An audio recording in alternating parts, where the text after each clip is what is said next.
오늘 마태복음 9장 18절에서 26절 말씀을 가지고 우리를 불쌍히 여기시는 예수님이다 라는 제목으로 말씀을 나누겠습니다. 항상 이어서 설교를 하기 때문에 지난주 말씀을 잘 생각해 봐야 됩니다. 오늘 본문 바로 앞절에 9장 17절에 보면 예수께서 새 포도주는 새 부대에 담아야 둘 다 보존된다 이렇게 말씀하셨습니다. 이것은 뭡니까? 자기만 경건하고 거룩한 삶으로는 안 된다는 것입니다. 새 포도주인 예수님의 가르침을 따르는 제자들의 공동체는 불쌍히 여기는 마음이 필요하다는 것입니다.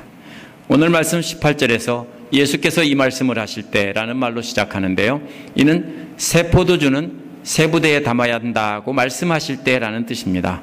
이는 새 가죽 부대가 무엇인지 바로 기적을 통해서 보여주고 계시는 겁니다.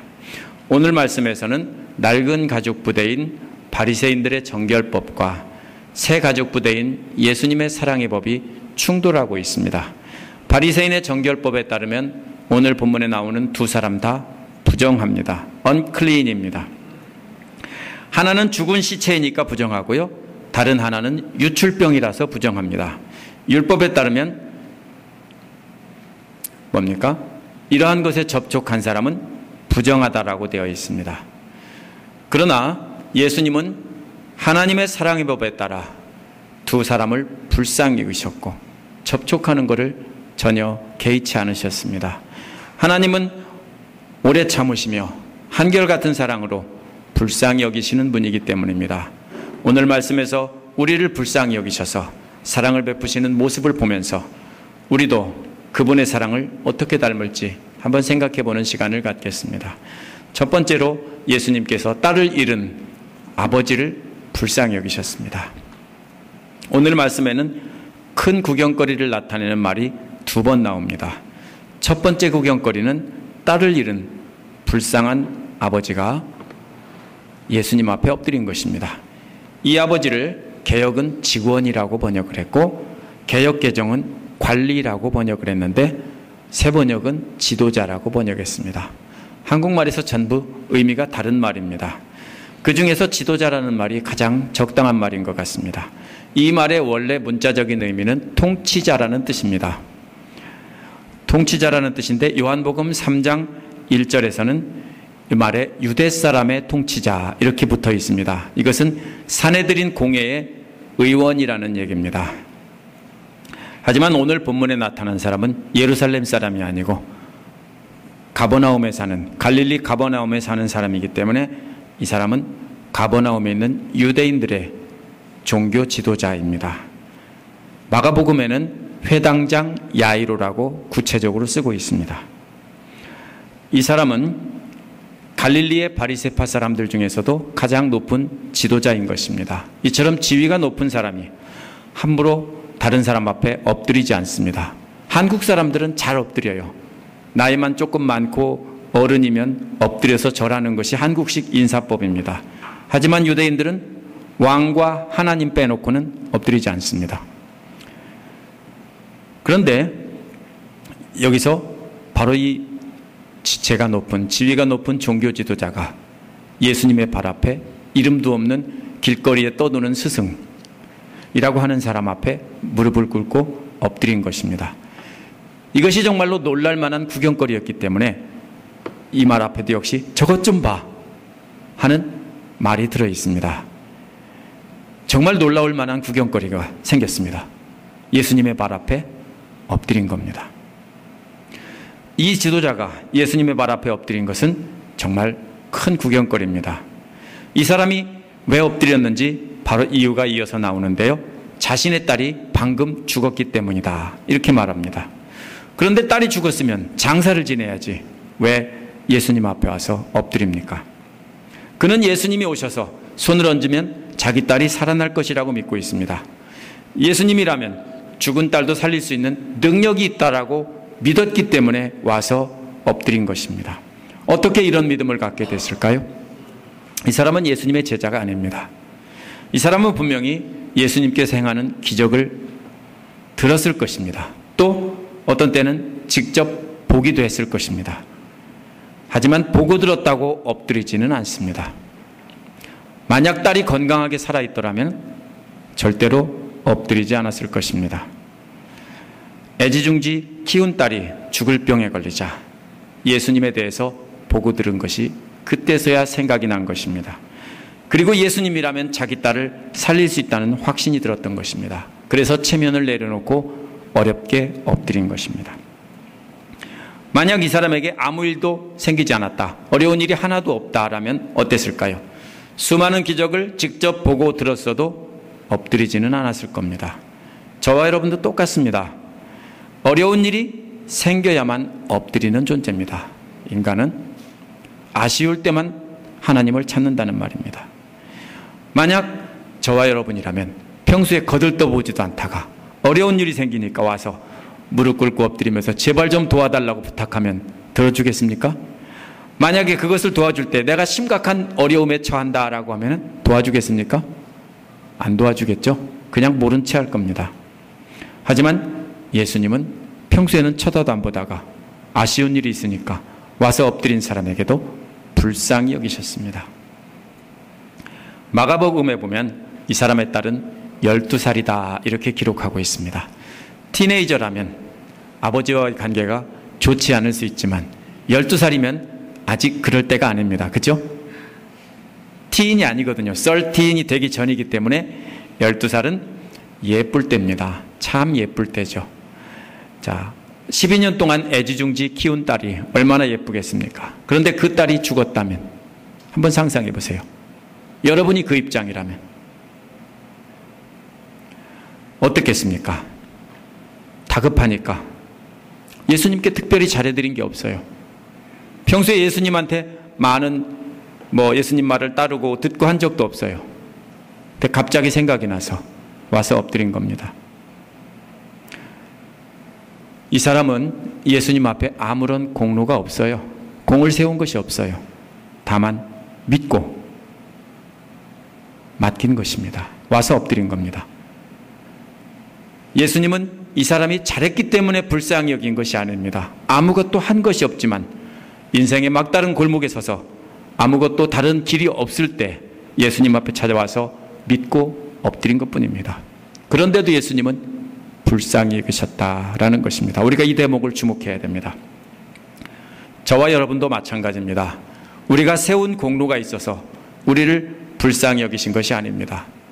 그 당시에 유대인들은 흔히 그렇게 생각했어요.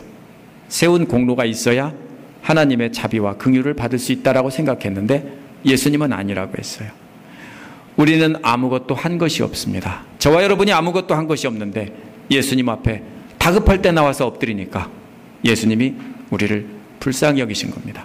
여러분의 인생의 막다른 골목에서 갈 곳이 없어서 예수님 앞에 엎드린 분 없으세요?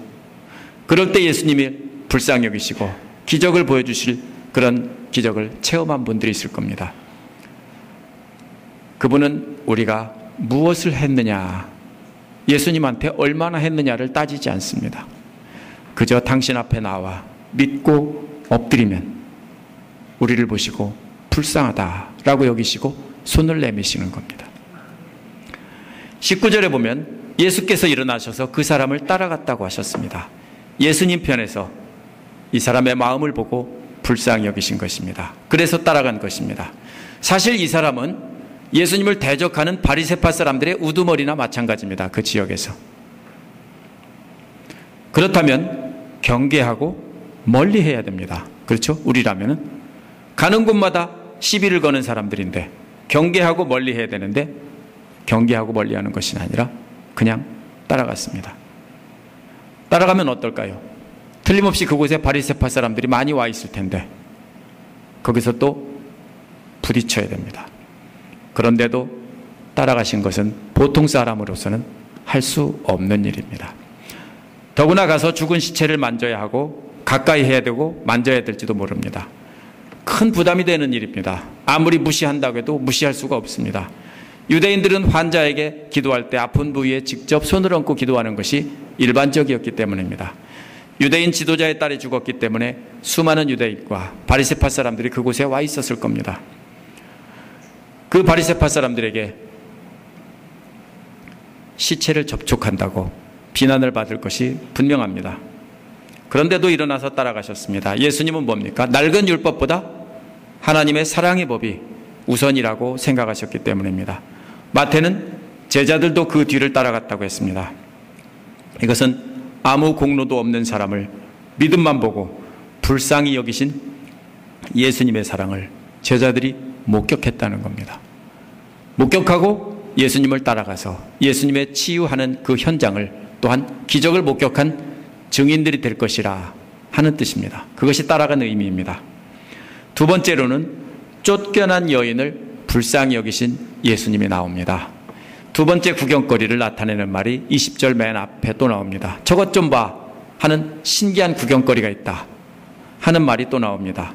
이 구경거리는 뭐냐면 12해 동안 혈루증을 앓는 여자가 예수님의 뒤에 와서 가만히 옷자락에 손을 댄 것입니다. 이것이 큰 구경거리인 이유는 혈루증을 앓는 여인은 다른 사람에게 손을 대면 안 됩니다. 그러면 역시 부정한 것입니다. 이 여자도 분명히 알았지만 만지기만 해도 자기가 나을 것이라고 믿었기 때문에, 확신했기 때문에 와서 만진 것입니다. 사실 오늘날 보면은 큰 일은 아닐 겁니다. 무슨 병인지는 모르지만은 부인병일 것입니다. 하혈하는 겁니다. 이 여자가 생리때가 아닌데도 하혈을 하기 때문에 그것이 부정하다라고 율법에 규정이 되어 있습니다. 그래서 부정하다고 쫓겨난 것입니다. 가족과 함께 살 수 없습니다. 이 경우에는 레위기를 보면 성행위도 불가능하기 때문에 틀림없이 이혼당했을 겁니다. 12년 동안 이렇게 되어 있으면 문둥병자와 마찬가지로 따로 별거해야 됩니다. 사람들과 떨어져서 다른 곳에서 살아야 되는 것입니다. 그렇기 때문에 이 여자는 있는 돈을 다 쓰고 12년 동안이니 아무리 부자라고 해도 있는 돈 다 썼겠죠. 재산 다 탕진하고, 오늘 미국에서 만약에 12년 동안 죽을 병에 걸려서 병원에 계속 간다면 어떻게 되겠습니까? 아무리 부자라도 재산 다 탕진하겠죠. 이 여자가 바로 그런 여자입니다. 세상 누구보다 더 불쌍한 여자입니다. 이 여인은 12살을 딸을 잃은 지도자보다 훨씬 더 불쌍한 사람입니다. 왜냐하면 그 지도자는 딸을 잃기 전까지, 딸이 아프기 전까지는 딸과 함께 햇빛 속에서 사람들의 축복을 받으며 사랑을 나누며 살았습니다. 그러나 이 여자는 12년 내내 눈물을 흘리며 어두움 속에서 살았습니다. 이 여인의 문제는 병이 아니라 더럽다고 손가락질하면서 가까이 오지 못하게 한 것입니다. 병이 문제가 아니에요. 오늘날로 말하면 뭡니까? 더러운 여자라고 손가락질하며 모두 외면하는 것과 마찬가지입니다.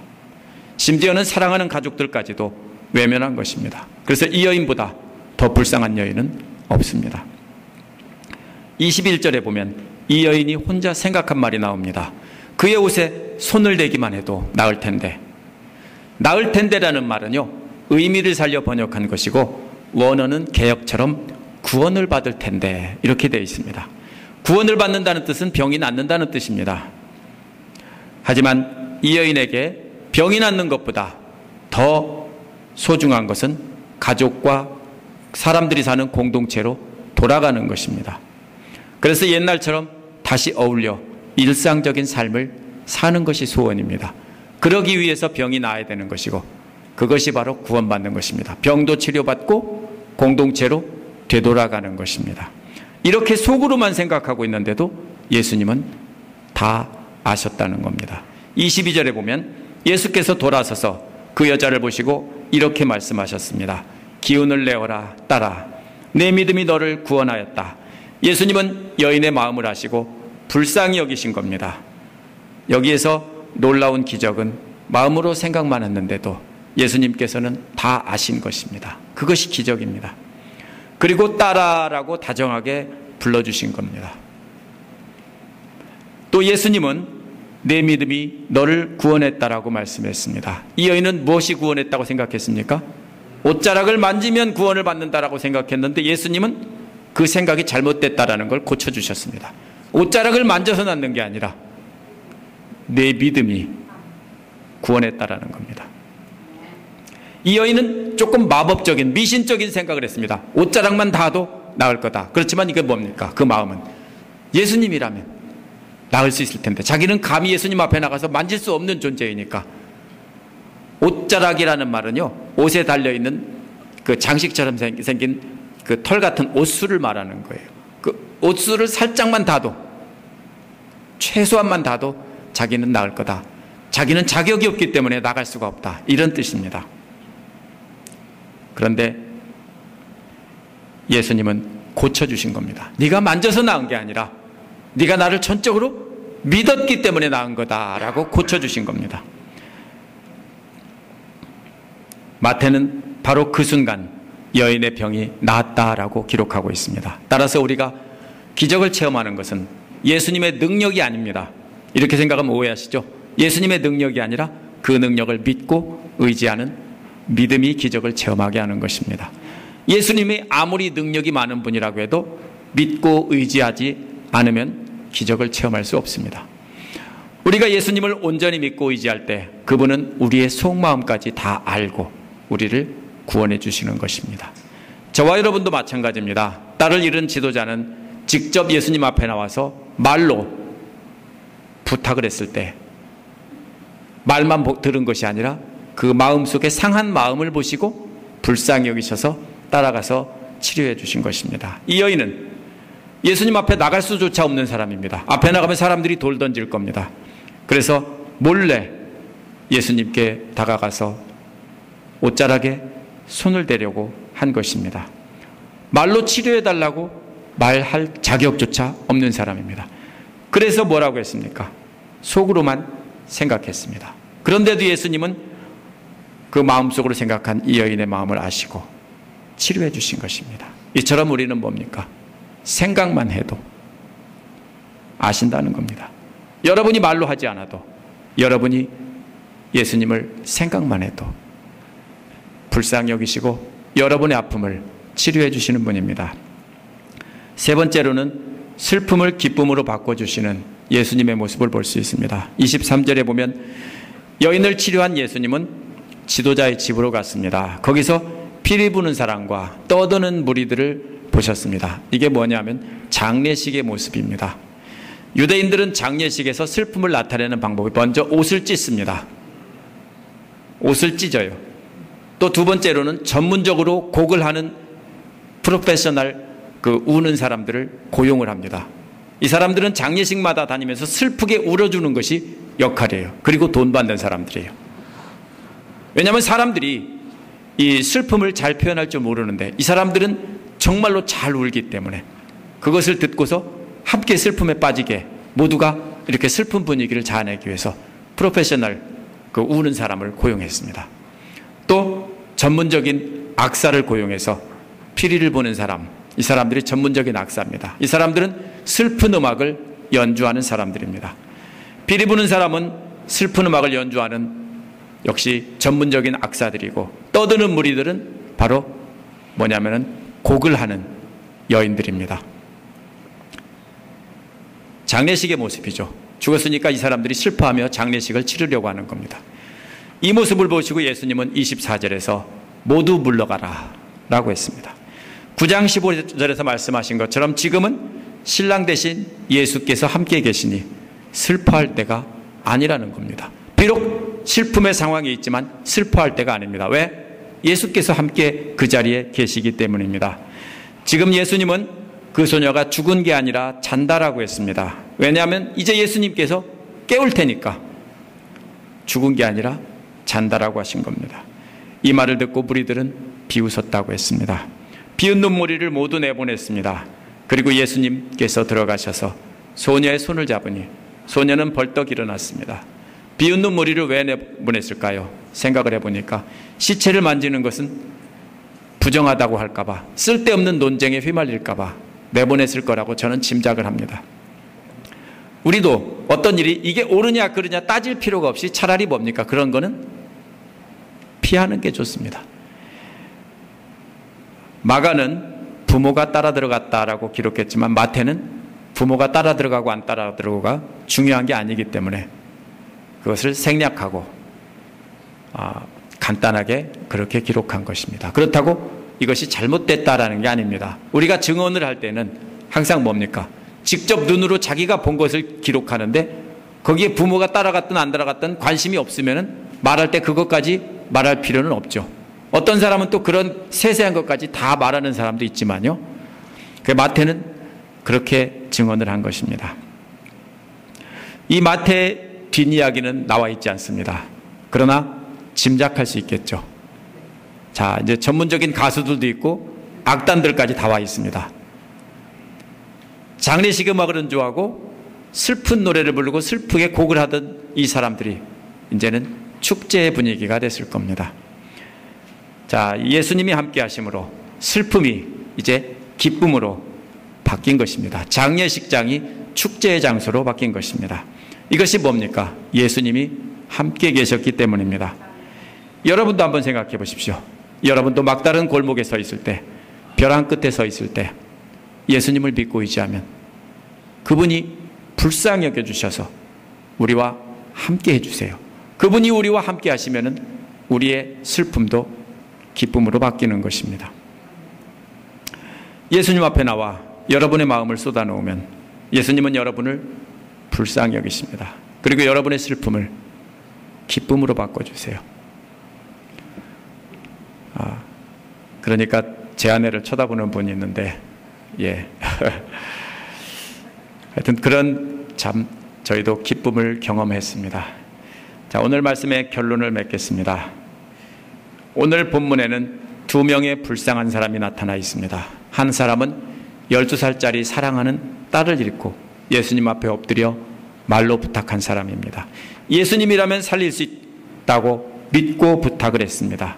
예수님은 불쌍히 여겨서 그 사람의 딸을 살려주셨습니다. 예수를 믿고 의지하는 사람은 누구나 놀라운 이런 경험을 할 수 있습니다. 우리도 예수님만 믿고 의지한다면 마지막 때 다시 부활하는 놀라운 경험을 여러분 모두가 다 할 수 있습니다. 또 다른 불쌍한 사람은 12년 동안 유출병 때문에 공동체에서 쫓겨난 여인입니다. 이 여인은 앞에서 나온 사람보다 훨씬 더 불쌍한 사람입니다. 왜냐하면 예수님 앞에 엎드려 치료해달라고 말할 처지도 못 되었기 때문입니다. 이 여인은 예수님 앞에 말하지 않았어도 마음으로 믿고 의지했을 때 예수님은 보시고 그 마음을 보시고 불쌍히 여겨주셨습니다. 우리도 역시 말로 못할 사정이 있을 때 예수님 앞에 여러분의 마음을 쏟아놓는다면 여러분은 구원을 받을 수 있습니다. 두 사람의 공통점이 뭡니까? 둘 다 절박한 사정이 있을 때 예수님을 찾았다는 것입니다. 세상 사람들이라면 평소에 좋은 관계를 맺어놓지 않으면 다급할 때 찾아와서 부탁한다 해도 들어주지 않습니다. 하지만 예수님은 그런 분이 아니라는 겁니다. 전에는 예수님과 좋은 관계를 가졌든 안 가졌든 그것은 상관하지 않으십니다. 누구나 절박한 상황이 있어서 예수님을 믿고 그분 앞에 엎드리면 상관없이 그 마음을 아시고 불쌍히 여겨 주시는 분이라는 겁니다. 엎드릴 자격이 안 될 때는 간절한 마음으로 그분 앞에 마음만 내놓기만 해도 그분은 불쌍히 여기시는 분이라는 겁니다. 여러분에게 어떤 문제가 있습니까? 세상에 문제가 없는 사람은 없습니다. 모두가 다 뭐만 커 보입니까? 나에게 있는 어려운 문제만 더 크게 보이고 다른 사람의 문제는 잘 안 보입니다. 어떤 문제가 있습니까? 어떤 일 때문에 슬퍼하고 고민했습니까? 예수를 믿고 그분 앞에 엎드려서 여러분 문제를 고하시기 바랍니다. 만약 말로 표현할 수 없는 아픔이 있다면 예수님의 앞에 여러분의 마음으로 내놓으세요. 그것을 사람들 앞에서 꼭 이야기하고 나누지 않아도 돼요. 여러분이 하나님 앞에, 예수님 앞에 그 마음을 내놓으시면 여러분의 마음을 아시고 불쌍히 여겨주십니다. 예수님은 여러분이 말로 고하든 마음으로 내놓든 상관없이 여러분의 사정을 다 아시는 분입니다. 그리고 여러분을 불쌍히 여겨주십니다. 문제는 예수님의 능력이 아닙니다. 그분이 능력이 없어서 우리가 능력을 체험하지 못하는 것이 아니라 그분은, 문제는 뭡니까? 누가 문제입니까? 저와 여러분이 문제입니다. 문제는 뭡니까? 그분을 온전히 믿고 맡기는가, 아니면 스스로 짐을 짊어지고 예수님께 맡기지 않고 자기가 가지고 있는가 하는 것입니다. 그분을 믿고 그분 앞에 고하고 마음을 완전히 쏟아놓을 때 그분은 저와 여러분을 불쌍히 여겨서 살려주시고 구원해 주시는 분입니다. 우리를 불쌍히 여기셔서 우리를 구원하신 그 예수님은 그 이유가 뭡니까? 지금 제자들도 따라갔다라고 했습니다. 그럼 이 따라간 제자들은 뭡니까? 예수님의 목적은, 지상사역은 제자들을 가르치는 거예요. 그러면 역시 우리에게도 이 말씀의 메시지가 우리에게 주는 것이 뭡니까? 우리도 역시 다른 사람을 정죄하기보다는 불쌍히 여기라는 겁니다. 다른 사람의 어려움에 함께 아파하고 불쌍히 여기는 마음이 없다면 아직 죄송하지만 예수님을 영접했다라고 할 수가 없습니다. 아직 그 한결같은 사랑을 체험하지 못했기 때문에 아픈 사람을 봐도 아파하지 않고 무관심한 겁니다. 누가 마음으로 얼마나 고통스러워하는지 힘들어하는지 느끼지 못한다면 아직 사랑받아보지 못한 사람입니다. 사랑은 받아본 사람이 사랑을 주는 법입니다. 사랑을 받아보지 않은 사람은 남을 사랑할 수 없습니다. 그러므로 먼저 한결같은 사랑을 체험하길 바랍니다. 먼저 우리가 예수님 앞에 쏟아놓아서 그 사랑을 체험해야 됩니다. 체험하는 목적이, 그 이유가 뭡니까? 그렇게 해서 예수님께 받은 사랑을 다른 사람에게 나누는 것입니다. 불쌍히 여기는 겁니다. 사랑은 우리가 예수님 말씀대로 사는 것은 율법이 아닙니다. 나만 거룩하면 되는 것이 아니라 뭡니까? 제사가, 희생제사를 원하지 않고 뭘 원한다고 했습니까? 긍휼히 여기는 것, 자비를 원한다라고 했습니다. 불쌍히 여기는 마음이 없으면 우리는 신자가 아닙니다. 여러분 한번 보세요. 여러분 가족 중에 불쌍한 사람도 있겠지만 우리 사랑하는 성도님들 둘러보세요. 누가 불쌍한 사람인가? 불쌍히 여기는 마음을 갖고 기도하지 않는다면 우리는 신자의 자격이 없습니다. 이 시간 함께 기도하겠습니다.